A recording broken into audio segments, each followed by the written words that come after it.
Hi guys, I'm excited to be back after a break and I'm bringing you not one but two recipes for this fluffy and delicious rice and oven style jerk chicken. So let's get started.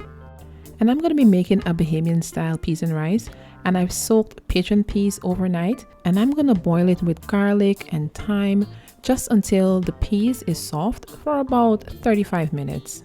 While the peas cooks, I'm going to finely dice about half of a green bell pepper and about half of an onion. And if you're interested in making this recipe, I will have the full recipe linked below in the description box, and it's going to lead you over to my site, jehancancook.com. The next thing I'm going to do is to season the chicken, and I have about 5 pounds of chicken legs. I have added salt and black pepper, and I'm also going to add some soy sauce. Now just be mindful of the salt content because you have the salt from the soy sauce, and you also have salt from the jerk seasoning.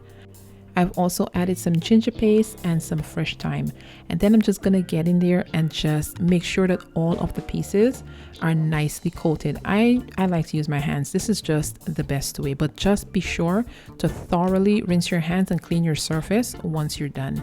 Typically, I would place this into the fridge and allow it to marinate overnight.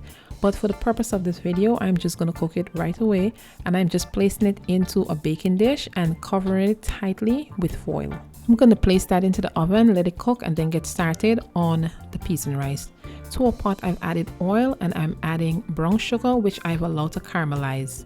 Once it's this beautiful, rich, deep color, I'm going to add ketchup, tomato paste, the bell pepper, and the onion. This stops the process of caramelization and prevents the sugar from burning.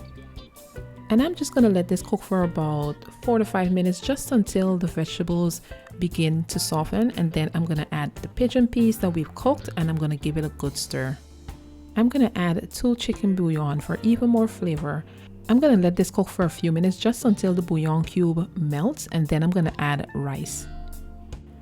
And I've rinsed the rice just until the water runs clear because I want this to be extra fluffy and I want the rice grains to be pretty loose. Next, I'm going to add water and also salt. I'm going to give this a good stir, bring it to a boil. Then I'm going to place a cover on it and then turn it all the way down to low and allow it to cook for about 20 to 25 minutes until it looks like this. The rice should be perfectly cooked, tender, not hard at all, but not mushy. The chicken has been in the oven for about an hour. Now I'm going to remove the foil. Then I'm going to take some of that juice and just baste the chicken with it, then place it back into the oven at about 425 degrees for about 15 to 20 minutes until it's nice and golden brown, and then serve. Thank you guys for joining me. If you've enjoyed this video, please give me a thumbs up and I will see you in the next one.